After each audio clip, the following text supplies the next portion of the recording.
그러고 보면 고려장이라는 말은 옛날이나 지금이나 어느 때에 적용을 해봐도 참 스산하고 슬프게만 느껴지네요.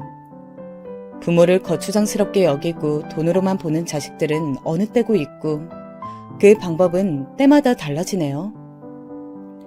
이 사연을 보면서 가슴이 먹먹해짐과 동시에 노년을 어떻게 살아야 할지, 자식들과 어떤 인생을 살아가야 할지 참 많은 생각이 듭니다. 그럼 이야기 읽어볼게요.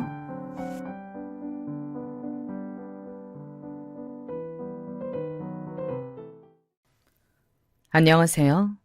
벌써 내년이 되면 제 나이도 74시 되네요. 언제 이렇게까지 살아올 줄 알았겠어요? 다들 그렇지 않나요? 바쁘게 자식 키우면서 살다 보니 그냥 훌쩍 그렇게 나이를 먹게 된 듯하여 생각이 늘상 많아지는 것 같아요. 그런데 제가 지금부터 하는 얘기는 왠지 좀 두렵게 느껴지기도 합니다. 지금 절 괴롭게 하는 것은 자식이고 결국 자식 욕을 하려면 부모인 저부터가 제 얼굴에 침뱉기가 아니겠어요. 그래서 몇 번이나 망설였지만 달리 방도가 없어요. 좋은 말도 위로하는 말도 딱히 기대하지 않을 테니 그냥 들어만 주세요. 저에겐 아들 셋이 있고 애들 성격이 참 각각 달라요. 한 배에서 나온 자식들끼리 어쩜 이렇게까지 다른 건지 맨날 신기하다는 생각만 들었어요. 그런데 보통은 거의 장남이 집안 재산이라고들 하잖아요. 엄마 말 잘 듣고 효자고 이런 말들이 따라가게 되는데 전 이것까진 바라지도 않았답니다. 그런데 난생 처음 낳아본 내 아이가 이렇게 우유부단하고 제 속을 썩일 줄 몰랐어요. 우리 남편은 군인 출신이라서 꽤 성격도 거칠고 센 편인데 이 녀석은 절 닮은 건지 맨날 제 치마 꽁무니에만 매달려서 답답하게 하더라고요. 솔직히 7, 8살 무렵에는 애들은 다 그런 줄 알았답니다. 엄마, 나 화장실 가도 돼? 화장실 갔다 오고 싶은데 엄마가 허락해줘야 갔다 올래. 빨리 말해줘. 화장실 가, 말아. 이런 걸 답답하게 묻고 있는 아들이 이해가 안 되어서 당시에 저도 달래기도 하고 야단도 치면서 말을 했었어요. 상훈아, 그런 걸 뭐 엄마한테 일일이 물어. 너 엄마가 가지 말라고 하면 안 갈 거야? 그러지 말고 그냥 편하게 갔다 오라고. 그러면 애가 삐져서는 아주 묘하게 구는 거예요. 입은 대빨 나와가지고 다리로 오므리고 서서는 아주 꾸질하게 비비 꼬고 있더라고요. 딱 봐도 이건 소변을 참는 거잖아요. 그러니 저도 다시 어르고 달래면서 그냥 다녀와라 했었는데요. 나중에는 글쎄 급기야 학교에 다니게 되어선 사고를 치고 말았답니다. 당시 얘네 반 선생님이 저한테 전화해서는 얼마나 호되게 야단을 쳤는지 몰라요. 어머님, 상훈이 벌써 2학년인데도 화장실 하나 갈 줄 몰라서 맨날 저한테 물어봐요. 아침에 친구랑 장난치는 걸 제가 좀 야단쳤더니 이번에는 안 가고 꾹꾹 참는 거 있죠? 수업 시간에 얼굴이 시뻘개지면서 애가 막 눈물이 그렁그렁하길래 전 큰일이라도 난 줄 알았어요. 그런데 글쎄 그 자리에서 소변을 지리지 뭐예요. 상훈이는 학기 초부터 지금까지 계속 저한테 화장실 가도 되냐 마냐 묻고 제가 바빠서 대답할 틈이 없거나 뭐 일이라도 생기면 저렇게 참는다니까요? 선생님은 엄청 흥분하셔서는 이거 치우느라 얼마나 힘들었는 줄 아냐며 화를 내시더군요. 저는 갈아입으러 옷을 갖고 와서도 고개도 못 들고 그냥 그렇게 야단을 맞고 있었어요. 아무리 봐도 아들의 이런 모습이 이해가 안 가니 주변 학교 엄마들한테 소개를 받아가지고 어디 상담도 다니고 그랬어요. 한약도 먹여보고 그때는 뭐 심리치료나 그런 게 없었잖아요. 그러니 그냥 병원 가서 넋두리라 하며 털어도 보고 큰 병원에 가서 검사도 해보고 하여튼 그랬답니다. 헌데 한 가지 이때 저를 방해하는 게 있었으니 바로 남편이었어요. 사내 자식이 말이야. 아니, 대체 왜 저렇게 찌질하게 구는 거야, 저 녀석은? 아직까지 화장실도 못 가고 저렇게 지리고 다니고 툭 하면 지 엄마 폭에 매달려서는 저건 남자로 태어나면 안 됐어. 기집애로 태어났어야지. 아니, 기집애로 태어났어도 저건 문제야. 누가 저런 걸 데려가려고 하겠냐고. 아휴, 아주 보기만 하면 내가 속이 끓어올라. 이렇게 보시는 대로 우리 남편은 본인이 느끼는 바를 그대로 아들 앞에서 표출을 해버렸답니다. 큰아들은 크게 사고를 치는 건 아니어도 자잘하게 우리를 신경 쓰게 하는 게 많은 아들이긴 했어요. 근데 또 그만큼 세심하고 아주 예민하게 반응하는 애라 저런 소리를 제 아빠한테 듣고 나면 애가 잠을 못 자는 거예요. 그러면 밤새 또 뒤척거리면서 화장실을 가도 되냐 어쩌나 하면서 저를 슬그머니 깨우고 아주 미쳐버리는 거예요. 상훈이 너 제발 그만하고 그냥 갔다 와. 한 번만 더 엄마 깨우면 엄마 가만 안 있어? 회초리로 때릴 거야? 이때는 저도 낮에 애 문제로 남편이랑 싸운 데다가 한창 뛰노는 아들들 돌보느라 지쳐 있었어요. 겨우 잠든 저를 그 새벽에 또 깨워가지고 묻고 있는 아들놈을 보니까 부하가 치밀었던 거고요. 그러면 이 녀석은 또 이불에 소변을 지리는 것을 반복을 하면서 그 새벽에 전 이불 빨래를 해야 되었고 정말 지옥 같은 저학년 시절이 지나갔답니다. 그러는 사이 이 녀석이 지 학교 안에서 사회성이라는 게 있을 리가 없었어요. 정말 큰아들만 생각하면 이때 걷다가도 부하가 치밀고 눈물이 났던 게 자식이 셋이 있건 100명이 있건 이렇게 신경 쓰게 만드는 녀석이 한 명이라도 있으면 힘들잖아요. 그래도 내 새끼니 어떻게 할 수도 없고 방법을 아무리 찾아봐도 찾지 못한 채로 그렇게 세월만 지나갔답니다. 그나마 6학년쯤 되니 그제서 어느새 정말 소리 소문 없이 지가 알아서 화장실을 찾아다녔던 것 같아요. 그리고 성적은 나쁘지 않은 편이어서 중간 정도 갔는데 이때부터 절 괴롭게 하는 또 다른 문제가 발생하고 말았답니다. 설마 하고 우려했던 일이 터지고 만 거예요. 엄마, 나 학교 가기 싫어. 우리 반에 일진애가 있는데 걔가 자꾸 나를 괴롭혀. 무서워.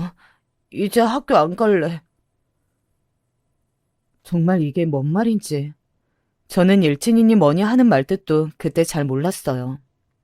어쨌건 누가 자꾸 자기를 괴롭힌다고 그러고 힘들다고 하니 너무 괴롭더라고요.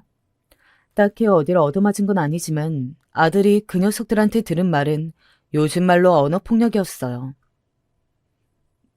나보고 친구도 없고 오줌 싸개라고 막 욕하는 거야. 걔 주변에 다른 애들도 같이 나를 무시하고 놀려. 너무 창피해서 학교 다니기 싫어. 나보고 얼굴 꼴도 보기 싫다고 이제 학교 나오지 말래. 이 말을 들으니까 진짜 하늘이 무너지는 느낌이 들었답니다. 순간적으로 제가 그동안 아들을 키워왔던 날들이 제 뇌리를 스쳐가면서 도대체 뭐가 어떻게 잘못된 건가 싶어서 온 얼굴이 뜨끈하고 괴롭더군요. 아무리 제 속을 썩이고 힘들게 했다지만 그래도 내 배에서 나온 자식이고 소중한 아이인데 얘를 갖다가 그렇게 못된 녀석들이 괴롭히고 말을 함부로 한다뇨. 지들이 뭔데 내 애한테 저딴 말을 하는 건지 정말 참을 수가 없었어요. 부글거리는 상태로 내내 잠을 못 자고 뒤척거리다가 다음날 애를 학교 어거지로 끌고 가면서 그 녀석을 찾아냈답니다. 너 말이야. 네가 우리 상훈이한테 그랬어? 학교 오지 말라고? 네가 뭔데 그래, 어? 니네 엄마 어디 계셔? 엄마 얼굴 좀 보자. 엄마 당장 오시라고 해. 그러자 이 녀석은 진짜 애가 아니라 웬 음흉한 애어른 같은 인간이 그 안에 들어가 있는 건지 희죽희죽 낄낄거리면서 저를 비웃더라고요. 아, 뭐예요, 아줌마. 저리 나와요. 아줌마가 뭔데 우리 엄마를 오라가라요? 우리 엄마 와봤자 아줌마 못 이겨요. 나대지 말고 저리 비켜요. 이러면서 진짜 드럼통 같은 몸을 한 녀석이 저를 훅 밀고 가버리는데 이거 애인데도 제가 밀릴 분위기더라고요. 이런 녀석 같아 우리 애가 한창 눈치를 봤으니 얼마나 힘들었을지 상상도 안 되었어요. 결국 이 일은 학교 폭력으로 해서 아주 지루하고 고루하게 이어졌지만 학교 쪽은 저희 편이 아니더라고요. 제대로 사과도 못 받고 돌아오는 길 저는 꺼이꺼이 차 안에서 울고 남편 역시 복잡한 얼굴로 아무 말도 안 하고 그냥 운전대만 잡던 모습이 생각나요. 전학시키는 것도 말이 쉽지. 같은 학교에 4학년 2학년으로 애 동생들이 다니고 있었단 말이에요. 그런데 잘만 다니고 있는 저희들까지 학교를 옮기려니 너무 힘들더군요. 그런데 갑자기 남편이 생뚱맞은 얘기를 꺼내는 거예요. 더 생각할 것도 없어. 상훈이 녀석 학교 다니지 말라고 해. 아, 검정고시 같은 거 있잖아. 저 녀석 내가 볼 때 이미 답은 나와 있어. 전학을 시켜도 될 게 아니고 저러고 곧 중학교 가면 이제 그땐 본격적으로 처맞고 다니기 시작할 거야. 남자들 세계는 그렇다니까. 당신 그 꼴 보기 싫으면 지금 빨리 머리 회전시켜 놓는 게 좋아. 와, 이 말을 들었을 때 전 정말 머리에 천둥번개가 치는 듯 했어요. 겨우 제 또래처럼 사람 구실을 하는 듯 하더니 그 또래들 사이에서 만들어지는 인간관계란 정말 무시할 수 없는 것이더라고요. 아무리 부모가 이래저래 노력해서 또래들 틈으로 밀어놓아도 본인이 의지가 없고 눈치 보며 우물쭈물거리면 금방 그 사이에서 도태되고 마는 거예요. 몇 번을 생각해도 거친 남자들 세계에서 살고 있는 남편 말이 그닥 틀리지 않은 듯 했고 일단 큰아들 본인의 생각도 비슷했어요. 엄마, 나 학교 안 다니고 싶어. 걔네 무서워. 걔네 중학교에도 아는 형들 있다고 했단 말이야. 나 그냥 학교 자체가 싫어. 엄마, 제발 내 말 좀 들어줘. 이렇게 아들이 절 잡고 졸라대기 시작하는데 이때 제가 뭐 그리 냉정하고 현명한 판단을 할 수 있었겠어요. 사실 판단이라는 건 다 지나고 나서야 그게 맞았다거나 아니라는 걸 알 수 있는 거잖아요. 당시 뉴스에서는 또래 아이들 왕따로 인해서 아주 끔찍한 상황을 겪은 한 가정의 내용도 보도되었고 결국 그렇게 아들은 학교를 어찌저찌 제가 함께 가면서 겨우 졸업을 하게 되었어요. 하지만 중학교는 가지 않고 고등학교까지 검정고시를 치게 되었답니다. 밑에 아들 둘도 있는데 큰아들을 데리고 씨름을 해가며 공부도 신경 써야 하니 정말 죽겠더라고요. 나름 또 친구는 만들어주고 싶어서 큰 대형 학원을 데리고 다니기도 하고 지 친척 형들이랑도 만나게 해주고 애를 썼어요. 저는 정말 자신할 수 있어요. 제가 할 수 있는 한 제 자리 안에서는 최선을 다했다고 말이에요. 이렇게 제가 꼬집어서 몇 번이나 말을 하는 이유는 이후로도 아들은 제가 바랐던 길로 가지 않았기 때문이에요. 머리가 클 만큼 커서 움직인 자식의 발걸음이란 더 이상 부모가 어떻게 할 수 없어요. 그러니 성인이 될 때까지 자식을 키우는 건 끼고 살기 위함이 아니라 독립을 시키기 위한 거란 말이 있는 건가 봐요. 아들은 20살이 되어 대학에 어거지로 가게 되었고 당시엔 묘하게 저에게 불만이 많더군요.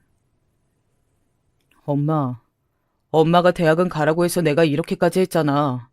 나 이제 진짜 지겨워. 집이 지겹다고. 왜 그렇게 아들은 저에게 불만이 많은 걸까요? 외려 둘째 아들은 엄마는 형아만 좋아한다고 서운해할 정도였는데 말이에요. 제가 너무 오냐 다 받아줘서 그렇게 불만이 많은 게 아니었나 싶어요. 아무튼 대학을 가서는 어떻게건 학교를 다니고 적응을 하는 것 같더니 군대 갈 때 돼서 또 말썽이더라고요. 군대도 안 가고 싶어, 엄마. 나 어떻게 좀 안 갈 방법 없어? 엄마가 좀 알아봐줘. 저한테 이런 말을 해봤자 그게 받아들여질 리가 있나요? 이때는 남편도 못 참고 지 아들에게 크게 손찌검을 했답니다. 뭐 군인인 아빠 얼굴에 먹칠을 했다고 그런 게 아니라 그냥 하다 정말 너무하다 싶으니까 손이 그렇게 먼저 나가게 된 것 같아요. 야, 정상훈이 너 진짜 적당히 좀 해먹어라, 어? 네 엄마가 너한테 뭘 그렇게 잘못을 했냐? 엄마 없으면 어찌 살려고 그래? 엄마 죽으면 따라 죽을 거야? 이 못난 녀석 같으니라고. 그렇게 흠칫 얻어맞은 아들은 원망스러운 얼굴로 제 아빠를 바라보더니 한동안은 군대 이야기를 안 했어요. 하지만 최대한 미룰 만큼 미루고 버티고 버티다가 제 동생들보다 늦게 군대를 갔답니다. 생각해보면 정말 너무 미안한 게 큰형이 이렇게 제 속을 뒤집어 엎을 때 둘째와 막내는 정말 알아서들 큰 느낌이에요. 특히 둘째 아들은 아주 애가 눈도 부리부리하고 이쁘장해 생겨서 늘 주변에서 연예인 시키지 뭐하냐고 할 정도였거든요. 하여간 이래서 신은 공평한 거야. 상훈이 엄마, 너무 상훈이 하나만 보고 그렇게 힘들어하지 마. 정훈이 쟤 얼마나 이무 훤칠하고 키도 커? 그리고 어쩜 저렇게 싹싹하고 애가 착해. 저런 아들이 있으면 뭐 딴 아들 속 썩여도 그럭저럭 참고 사는 거지 뭐. 좋은 것만 보고 살아. 세상 사람들 뚜껑 열어보면 다들 비슷하게 산다니까. 이 말은 정말 맞는 것 같은 게 평범해 보이는 집들도 다들 속사정이 있긴 하더라고요. 하지만 제가 뭐 남 사정의 위로를 받을 상황은 아니긴 했어요. 큰아들은 군대에 가 있는 기간 동안은 저를 그렇게 힘들게 하지 않았어요. 정말 의외로 말이에요. 하지만 제대하고 난 뒤부터 이 녀석은 본격적으로 등골을 빼먹기 시작했어요. 엄마, 나 호주로 유학 가고 싶어. 가서 해보고 싶은 일이 있어. 좀 보태줄 수 있어? 아무래도 싹수가 노란 게 이때부터 시작되었던 듯 싶은데 제 대처가 너무 늦었던 것 같아요. 처음으로 지가 알아서 아주 자체적으로 계획을 세워서 뭔가를 하겠다고 하니 희한했던 거예요. 반대하는 남편을 설득해서 저는 호주로 아들을 보내주었고 아들이 어떻게 지내고 있는지 저도 보러 갔었답니다. 근데 참 자식이라는 건 알다가도 모르겠더라고요. 평소 편지 같은 게 날라왔을 때나 제 동생들에게 메일을 보낸 내용들을 보면 제법 성실하게 살고 있는 것 같았거든요.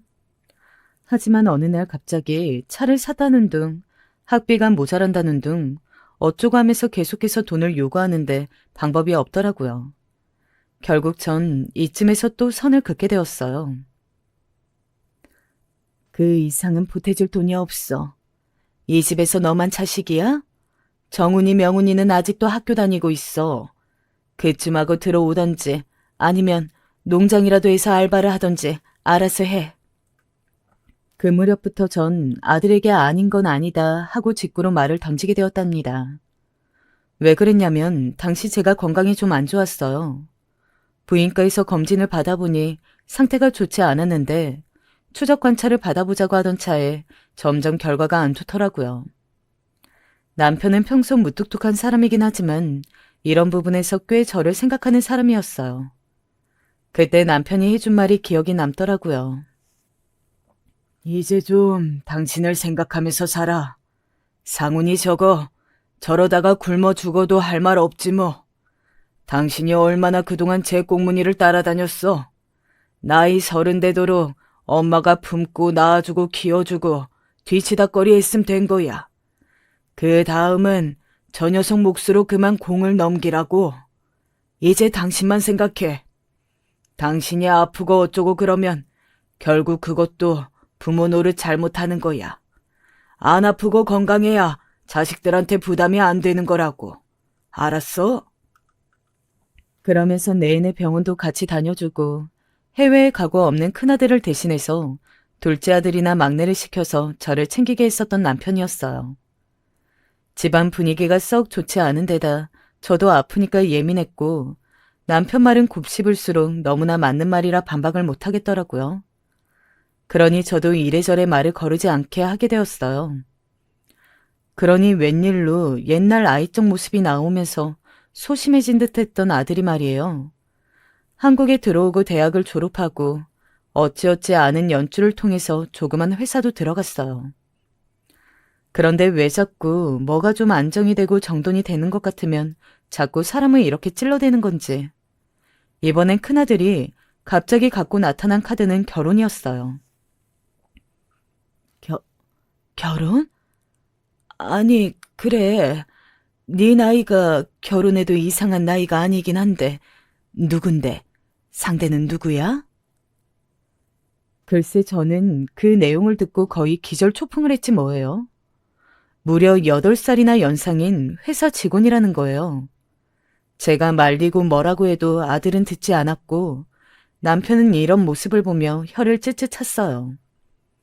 늘 그렇게 제가 아들을 돌보는 모양새를 마음에 안 들어했던 남편이 이때 역시 저랑 반대로 의견을 내더라고요. 그냥 하라고 해. 뭘 걱정해. 지도 대책이 있겠지. 8살 어린 애기 같은 애를 데리고 와가지고 결혼하겠다고 하는 것보단 낫잖아. 쟤는 차라리 그게 나아. 쟤는 지 엄마처럼 지를 챙겨주는 여자를 만나야 돼. 저 정도면 지가 알아서 잘 찾았구만. 태어나서 아주 처음으로 잘한 일이지 뭐야. 더 참견하지 말고 그냥 하라고 해. 남편은 이렇게 쭉쭉 밀어붙이더니 못마땅하는 저를 두고 어느새 상견례도 그냥 넘어가게 되고 그렇게 빠르게 결혼을 하게 되었지 뭐예요. 얼떨결에 며느리를 보게 된 저는 마음을 열기 쉽지 않았어요. 그런데 좀 겪어보고 나니 진짜 이때 남편 말이 하나도 틀린 게 없었던 거예요. 아들이 자기 부인을 얻은 것은 제가 이 녀석을 낳은 이래 인생 최대 제일 잘한 일이었어요. 큰 며느리는 결혼하던 날부터 지금까지 단 한 번도 지 남편을 갖다가 어리다고 함부로 부른 적이 없어요. 8살이나 어린 꼬마 신랑 같은 이 녀석이 뭐가 이뻐서 결혼을 했는지는 몰라도 하여간 참 싹싹했어요. 처음엔 저도 제 딴엔 시어머니랍시고 어디 나이 많은 여자가 우리 아들 휘어잡고 살려고 저러나 했어요. 하지만 제가 오해를 했더라고요. 어머니, 저기 상우 씨 오늘도 출근 잘했어요. 어머니 말씀하신 대로 돼지고기 전지로 불고기 해주고 고추장찌개 끓여주니까 정말 너무 잘 먹더라고요. 참, 어머니 이거 같이 드실래요? 저희 친정에서 아빠가 보내주신 사과인데 진짜 달고 맛있어요. 며느리는 이런 애였어요. 아들들 틈에 살아서 군인인 남편과 살며 이미 여성성이란 건 거의 다 잃다시피 했던 저에게 아주 싹싹하고 달큰하게 다가오는 애였답니다. 이상하게 저는 얘랑 있으면 아주 묘하게 마음이 편하더군요. 그렇게 2년하고도 3년 정도 지났을까요? 이때가 참 우리 집에서 별일 없이 흘러가던 평화로운 시기였어요. 큰아들이 장가를 갈 거란 생각도 못했는데 갔고 가서는 막상 제 예상과 달리 너무 잘 지냈다는 거예요. 뒤이어 갑자기 막내도 장가를 가고 얼마 안 되어 제일 마지막으로 둘째 아들까지 장가를 보내고 나니 기분이 참 이상하더라고요. 그러던 차에 이제 좀 살만하고 남편과 여행도 다니고 그러고 싶었는데 말이에요. 아직 우리 자식들 사이에서 손주도 없었지만 이제 곧 보겠지 하던 때 남편은 좀 더 제 옆에 있었으면 얼마나 좋았을까요? 늘 건강을 자랑하며 살던 남편이었지만 왜 암이란 녀석은 그렇게 준비할 틈도 없이 갑자기 나타나는 건지 모르겠어요. 우리 모두 분주하게 뛰면서 대처를 해보았고 늘 무뚝뚝하게 굴던 큰아들마저 제법 당황한 기색이 역력했어요. 감정 표현을 그나마 좀 하는 둘째 아들과 막내는 울기도 하고 며느리들도 함께 와서 도와주었어요. 간만에 가족들이 뭉친 듯 했지만 남편은 그렇게 우리를 하나로 모아놓은 듯 하더니 아주 발빠르게 뭐가 그렇게 급했는지 새벽녘에 우리 곁을 떠나게 되었답니다. 가족 중 그 누구도 그 마지막 순간을 보여주지 않고 말이에요. 참 야속하기도 하지.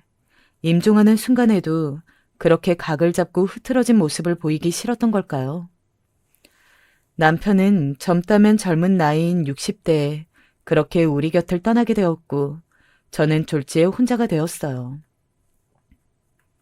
이런 저를 두고 의견이 분분하긴 했지만 전 체력이 좀 약할 뿐 크게 지금의 환경을 바꾸고 싶지 않았답니다. 됐어. 내 생각들 할 것 없어. 그냥 그런가 보다 하고 말아. 아들 셋 다 멀리 살지 않고 같은 하늘 아래 사는데 뭐 어때? 힘든 일 있으면 내가 알아서 연락할 테니까 괜히 무신의 만에 니네들끼리 일 만들지 마. 이 말은 정말 제게 있어서 꽤나 큰 진심이었어요. 남편의 빈자리를 보는 게 우울하기도 했지만 그거와 별개의 감정을 느끼게 되었거든요. 정말 근 몇십 년 만에 이 집에 저 혼자 있어 보게 된 거예요. 어쩌다가 내가 아들 셋을 낳고 이렇게 복작복작하게 살면서 제대로 마음을 두고 쉬어보지도 못했나 싶었어요. 집을 치우고 정리를 하고 어쩌고 하다 보니 남편을 보낸 슬픔과 함께 간혹 조금씩 여백의 틈이 있어 그런대로 전 이 시간들을 보내게 되었답니다. 근데 그러다 보니 딱히 큰 불편은 없지만 아무래도 집이 너무 크게 느껴지는 것 같았어요. 지방에는 큰언니네가 살고 있었는데 왠지 그쪽으로 가고 싶더라고요. 더 이상 제 손길이 없으면 안 되는 자식들을 끼고 있는 것도 아니니 그냥 전 너무 크게 생각하지 않고 정리를 했어요. 그러면서 애들에게 이런저런 얘기를 하고 대충 우리 집이 굴러가는 상황, 재산이나 이런 것들에 대해서 아들 셋에게 말을 하긴 했답니다. 그런데 이때 갑자기 큰아들이 이러는 거예요. 엄마, 그러지 말고 우리 집에 와 있어. 가긴 어딜 가?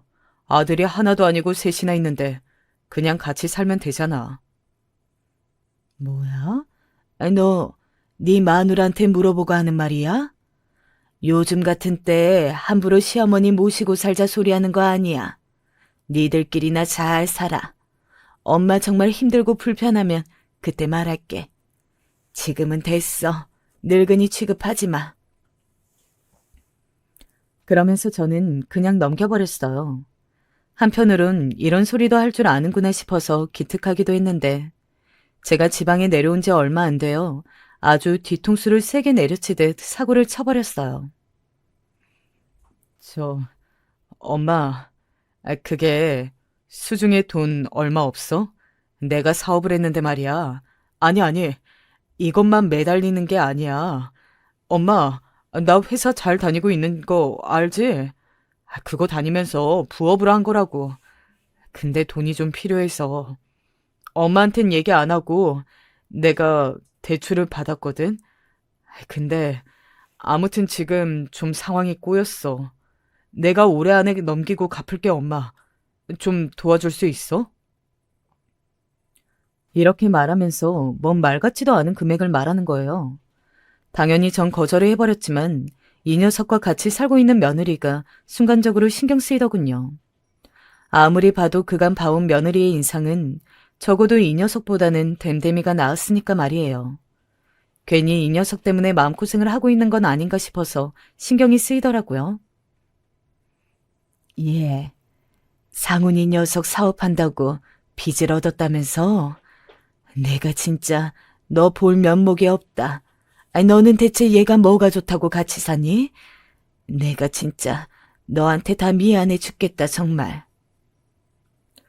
정말 한없이 미안한 마음으로 저는 이렇게 사과를 했고 며느리도 확실히 좀 힘들긴 힘들어 보이더라고요. 어머니, 아닌 게 아니라 지금 좀 힘들긴 해요. 이 사람 집에 자주 안 들어오고 보통 속을 썩이는 게 아니에요. 연락이 아예 안 되고 있어요. 이 말이 정말 너무 미안하고 울컥한 거예요. 어린 남편이랑 잘 맞춰 살겠다고 나름 노력하고 있는 지 부인을 갖다가 이렇게 속 썩여야 되겠느냐고요. 도저히 이런 꼴을 보고 싶지 않아서 이때 어쩔 수 없이 정말 마지막이다 하는 마음으로 저는 큰아들에게 돈을 얼마 주게 되었답니다. 그 사실을 어떻게 빠르게 알았던지 큰며느리한테 제깍 전화가 걸려왔어요. 어머니, 상훈 씨한테 돈 보내주셨다면서요? 아이 참, 왜 그러셨어요? 저 고생시킨다고 뭐라고 하셨다는데 설마 그게 이유는 아니시죠? 아들 녀석은 그냥 조용히 받고 말 것이지 가타부타 또 지 마누라한테 얘기를 다 했더군요. 예, 아니야. 그런 거 신경 쓰지 마. 이번이 정말 마지막이야.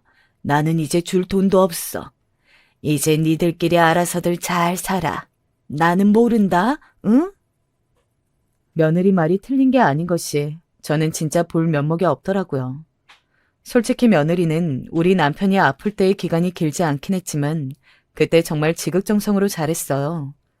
매일같이 와서 반찬도 챙기고 이때 자기도 난임으로 고생하고 있었으면서 버스를 타고 오갔다니까요.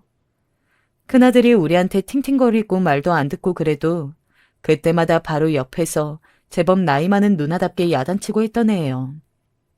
솔직한 마음으로 며느리가 우리 아들한테 질려서 이혼하면 어쩌나 겁이 나기도 하더라고요.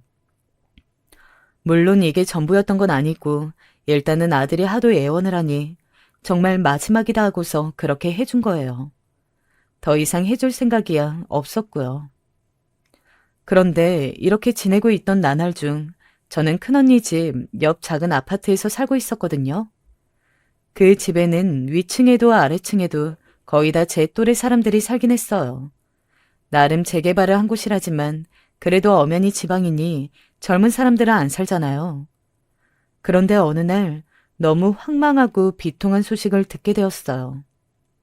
뉴스에서 많이 봤던 내용이지만 새삼 이런 일이 생긴 게 뭔지 너무 속상하고 가슴 아프더라고요. 뭐라고? 4층. 그러니까 그 4층 할머니? 나보다 10살인가 많아 보이던 그 할머니 말이야. 어쩐지 안 보인다 했더니 세상에 이게 무슨 일이래 언니.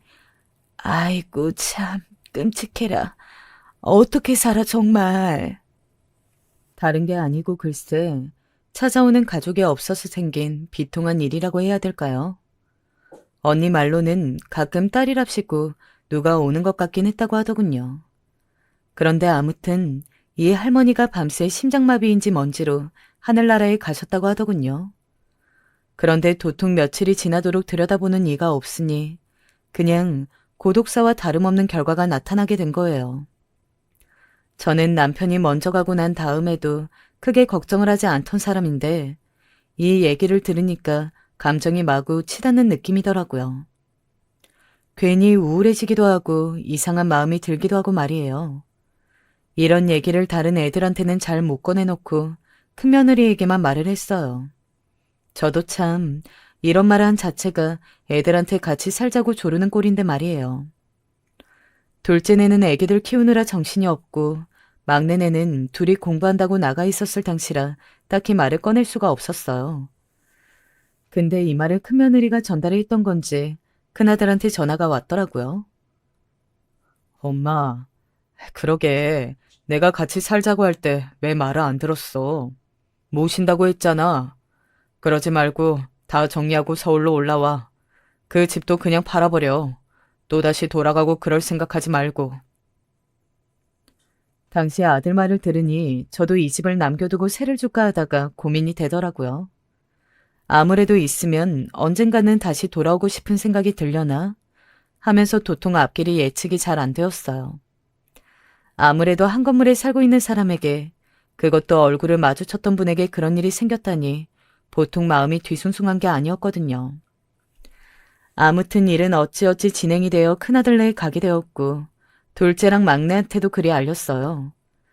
애들은 어떻게 일이 그렇게 되었나 놀라워하면서도 협의가 되었으니 잘 되었다는 반응이더군요. 형이 엄마 오시라고 했어? 웬일이래? 형치고 대단하네. 나는 엄마, 우리 형 언제 철드나 했거든. 솔직히 말이야, 형 돈 별로 없는 것 같아. 내가 볼 때는 형수도 너무 안 됐고 언제까지 저렇게 우리 형 뒤치다꺼리 하셔야 하는지 너무 죄송하다니까. 형수님 치킨집에서도 알바하시고 배송 알바도 하고 엄청 바쁘시대. 이런 말은 우리끼리 하는 거지만 형이 제대로 돈을 안 갖다 주니까 형수님이 저렇게 꾸역꾸역 고생하시나 봐. 이런 얘기까지는 당사자들이 하지 않으면 들을 수 없는 얘기인데 듣고 나니 또다시 잠을 설치게 되더군요. 그래도 내가 이번에 가서 아들네 살게 되면 이래저래 살림을 합친다고 생각해서 얼마 줘야겠다 싶었어요. 며느리도 고생하고 있고 큰아들도 여지껏 살아온 일에 가장 큰 결심을 했으니 나름 그걸 칭찬해주고 싶은 의미에서 말이에요. 그래서 이 내용을 말했더니 큰아들도 꽤 놀라더라고요. 아니, 엄마. 근데 진짜 괜찮은 거야? 엄마 딴엔 얼마 안 된다고 해도 2억이면 엄청 큰 돈인데 그렇게 무리해도 괜찮겠어? 사실 내가 엄마한테 말은 안 했는데 지금 상황이 안 좋아서 나도 밤에 대리 뛰고 바쁘기는 했거든. 지금 와이프랑도 썩 사이가 좋지 않아. 그래도 그 와중에 엄마가 너무 힘들어하는 것 같길래 모시기로 한 거야. 아휴, 이런 상황 안에 있었다는데 제가 괜시리 부담이 된 건 아닌지 신경이 쓰이기도 하고 이래저래 고민하면서 움직이게 되었답니다. 당장 아들네가 살고 있는 빌라에 제 돈까지 얹어서 대출을 좀 더 받으면 그래도 새 식구가 아주 조금은 더 넓혀서 있을 것 같은 생각이 들더라고요. 사실 큰아들한테는 우리가 얘 장가 보내면서 크게 신경을 못 써줬어요. 워낙에 제 속을 썩이기도 했고 갑작스레 있기 때문에 제대로 알아봐줄 틈도 없이 급히 집만 구해다 주었거든요. 둘째랑 막내 할 때에는 그나마 큰아들 장가 보내봤던 감을 갖고 적어도 얘보다는 형편이 나은 집으로 구해줬었어요. 그런데 셋 중에 제일 형편이 안 나아지고 어릴 때나 지금이나 여전히 고생스레 살고 있는 걸 보니까 제가 마음이 편치 않은 거예요. 게다가 살림도 합치게 되었으니 무리해서 거의 전 재산이나 다름없는 많다면 많고 적다면 적은 2억을 아들에게 해주게 되었어요. 그리고 이제 제가 올라가려고 하던 날에 아들이 서울역에서 보자고 데리러 온다고 하더라고요. 며느리랑도 전날 연락을 했고 전날 저는 큰언니네서 자면서 이런저런 어릴 때 얘기도 나누고 참 많은 말들을 했어요. 상황이 좋을 때 가는 건 아니지만 그래도 자식 곁에 가서 사는 게 얼마나 좋냐면서 큰언니는 온갖 축복을 빌어주었답니다. 그런데 말이에요. 이날 있잖아요. 저는 정말 제 생에 2번 다시 잊지 못할 아주 경악할 만한 경험을 하게 되었어요. 이날의 잔상이 아직도 제 안에 너무 깊이 파이고 남아있어서 아직도 상처가 낫지 않았고요. 이 긴 얘기를 하게 된 건 결국 전부 이날의 일 때문이랍니다. 이날 무슨 일이 있었냐면 제 큰아들 말이에요. 그 녀석 정말 차마 제 자식이라고 잊지 마서 부르기도 이제 참 징글징글한 녀석이요. 그날 낮 1시에 만나기로 했던 서울역에 있죠. 정말 코빼기도 비추지 않고 나타나지 않았어요. 제가 한참을 서성이며 기다리고 전화를 그렇게나 걸어댔는데 연결도 안 되었고 기다린 지 30분쯤 지나서부터는 전화기가 아예 꺼져버리더군요. 이쯤 되니 복잡한 마음에 큰며느리에게 전화를 걸었는데 글쎄 얘도 놀라는 거예요. 그게 무슨 말씀이세요, 어머니? 와, 세상에. 이 사람 거기 안 갔어요? 저한테 간다고 말하고 갔는데? 아니 근데 어머니. 참, 이렇게 어머니 아들에 대해 말씀드리기도 뭐하지만요. 저는 뭐랄까? 예상이 안 된 일은 아니었는데 말이에요, 어머니. 며느리는 거의 다 내려놓고 포기한 사람인 양 아주 허탈하게 말을 하더군요. 사실상 가족이고 부모인 저보다 남인 며느리 입장에선 우리 아들이 더 객관적으로 파악이 되었나 봐요. 돈으로 여러모로 고생을 하고 끌려다닌 듯 하더니 정신없이 빚만 자꾸 늘려가더랍니다. 자기가 볼 땐 부족한 자존감을 그렇게 채우고 싶었던 것 같다나요? 대강 이런 얘기를 이날 저녁이 되어서 나타난 며느리와 함께 택시로 가는 중에 들은 얘기였어요. 그렇게 전 아들이 없는 빈집에 며칠이 지나도 아들이 돌아오지 않는 그 집에 며느리와 둘이 우두커니 있게 되었어요. 며느리는 별말 않고 저와 있으면 밥도 차려주고 신경을 써주었지만 제가 어찌 먹고 자고 할 수 있겠어요? 아들은 저에게 2억을 받아서는 그 길로 나타나지 않았어요. 뭔가 힌트를 준 것도 없고 조금의 연락도 닿지 않았단 말이에요. 며칠 밤을 눈물도 나오지 않는 상태로 밥도 못 먹고 지새우며 들었던 생각은 한동안 벗어난 듯 했던 그 악몽 같은 질문에 대해서였어요. 대체 어디서부터 뭐가 어떻게 잘못된 건가? 내가 뭘 어떻게 했길래 아들이 어려서도 커서도 이런 식으로 인생을 사는 건가? 게다가 가장 애쓰고 고생했던 내가 가장 크게 뒤통수를 얻어맞은가 등등을 떠올리게 되더군요. 제가 거의 식음을 전폐하다시피 하니 도저히 안 되겠는지 며느리는 그때 다른 형제들과 제 동서들에게 알리기 시작했어요. 해외에 나가 있는 막내야 그렇다 치고 둘째는 그렇게 성격 좋고 밝은 애가 벽을 주먹으로 쳐가면서 분노하더라고요. 하지만 남도 아니고 형제들끼리 이렇게 원한을 품고 있는 모양새는 저에게 조금도 반가울 리가 없었어요. 게다가 면목이 없었던 것이 아무리 사정이 이랬다지만 둘째나 막내로서는 제가 지 형에게 그만한 돈을 몰아줬다는 걸 알게 된 거 아니에요. 저에겐 내색은 않지만 얘네 얼굴 보기 참 민망하고 미안하더라고요. 큰며느리가 저한테 둘째도 만나보고 어쩌라고 하는데도 전 볼 낯이 없었어요. 그냥 가라고 해. 나 이렇게 방에 누워있을게. 미안하다 내가. 이렇게 침이 되는구나.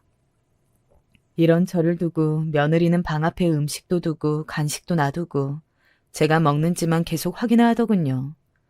저는 거의 제정신으로 일어서질 못했어요.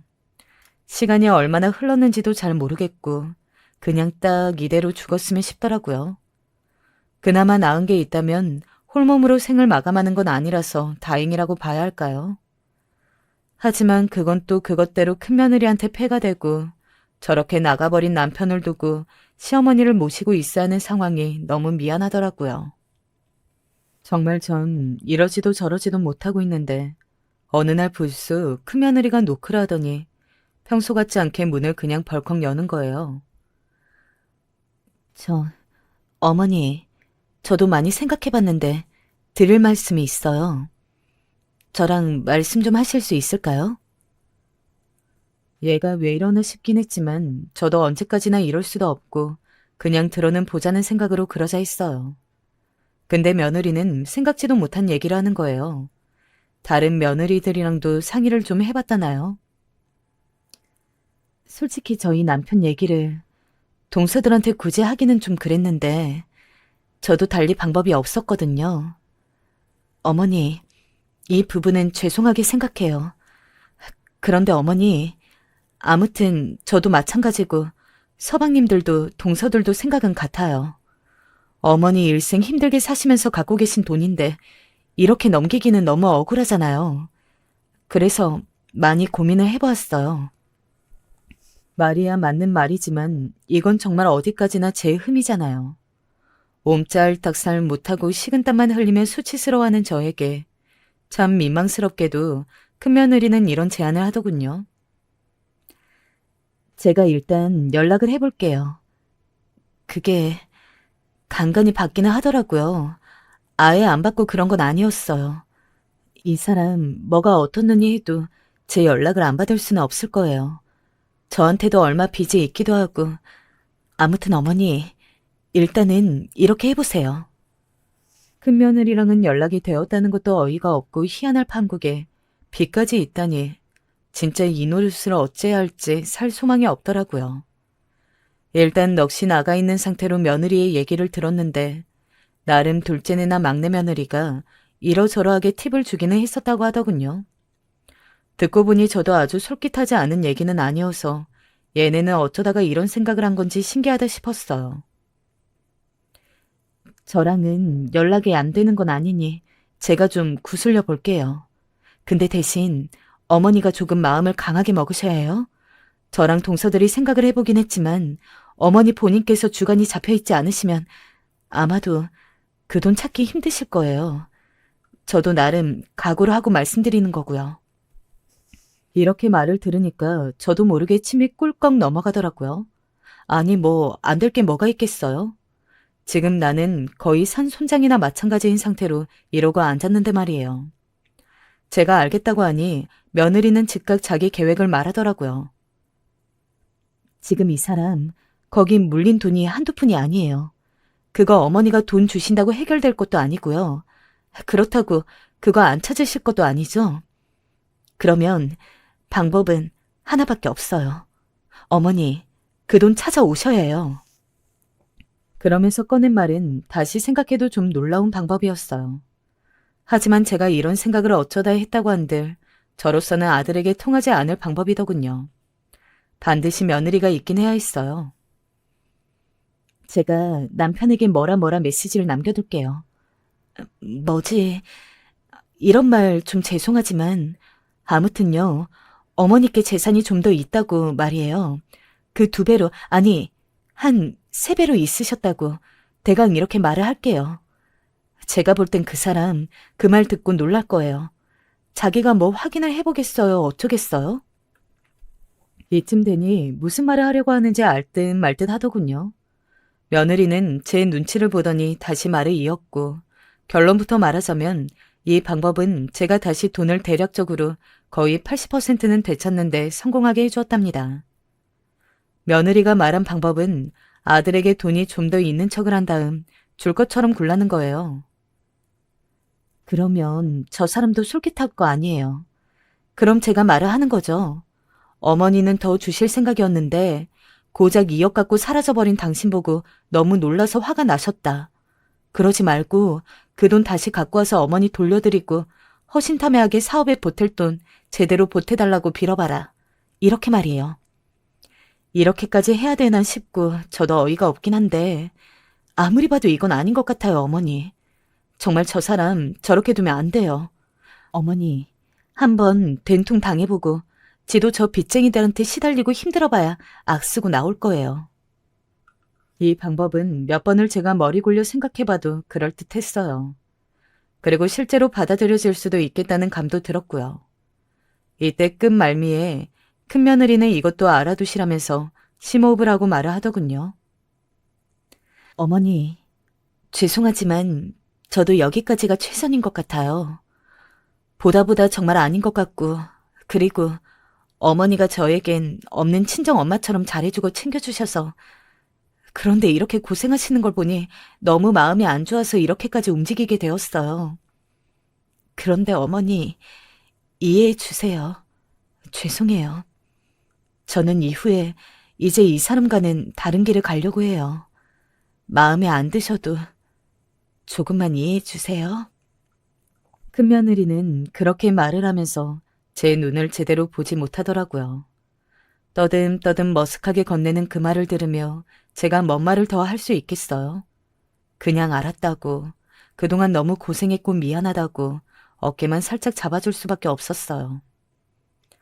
이후로 벌어진 일들은 정말 며느리가 말했던 상황 그대로 마치 무슨 지도를 보고 걸어가듯 그대로 이어지더군요.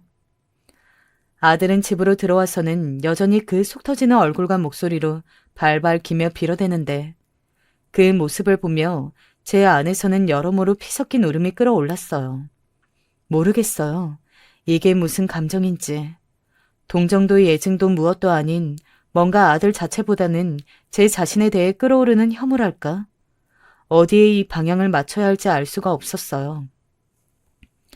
일단은 그리하여 저는 몇백만 원을 제외하고 거의 2억을 다 돌려받게 되었답니다. 제 예상이나 큰며느리 예상이나 분명히 반 이상 썼을 텐데 저한테 더 큰 돈을 받아갈 셈으로 어찌어찌 또 어디서 빌려오지 않았겠어요.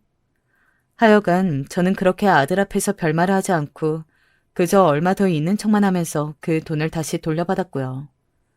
그 집에서 쿨쿨 자고 있는 아들을 두고 그대로 짐을 싸서 다시 큰언니네로 내려오게 되었답니다. 언니야 이런 사정을 전혀 모르고 있었고 그냥 제가 자기 보러 놀러 오는 줄 알고 있던 차에 거의 1시간 가까이 통곡만 하는 제 모습을 보며 말을 잇지 못했어요. 이후로 아들은 그때 서울역에서 지 엄마 코빼기도 보려 하지 않고 근처도 안 왔으면서 제가 말도 없이 사라진 걸 알고 전화기에 불이 나도록 전화를 해대더군요. 전 그렇게 마음고생을 하던 동안 수없이도 속으로 삼키고 허공에 대던 그 피 맺힌 말을 전화로 토해냈어요. 야, 이 새끼야. 너 말이야. 너가 지금 나한테 따질 때냐? 응? 너 내 돈 갖고 그렇게 도망간 거 내가 복잡하게 소송하고 힘들게 할까 하다가 그냥 이렇게 한 거야. 돈 쥐뿔도 없어서 죽겠다며? 어디 돈 더 드는 짓 해서 또 토해낼래, 응? 그러자 아들은 말이 없더니 얼마 지나 전화를 끊어버렸는데요. 솔직히 받아줄 것도 아니었지만 저에게 전혀 뉘우침도 사과도 할 줄 모르는 아들의 그 무심함을 보니 너무 제 인생이 피로하고 징그럽게 느껴지더라고요. 큰며느리는 이혼하고 자기 친정에 갔지만 간간히 전화를 해오고 있고 둘째와 막내네만 연락을 해오고 있지만 적어도 요즘 같은 때에는 아무도 만나고 싶지가 않아요. 그냥 큰언니 집에서 이래저래 양해를 구하고 그냥 지내고 있습니다. 언니는 제가 큰일 날 것 같은지 당분간 딴 데 집 구할 생각 말고 언니네 있으라고 해요. 다 큰 조카들이 있는데 얘네들 보기도 창피하지만 가능한 한 너무 많은 생각은 안 하려고 해요. 사실 뭐가 그리 큰 소용이 있겠냐 싶지만 그나마 돈이라도 며느리들이 머리 맞대고 나름 생각해준 계획으로 찾았어요. 하지만 그뿐이에요. 그냥 돈이라도 제 근처에 남은 것뿐입니다. 인생이 너무 황망하고 구슬프게 느껴져서 마음을 추스르기가 힘드네요.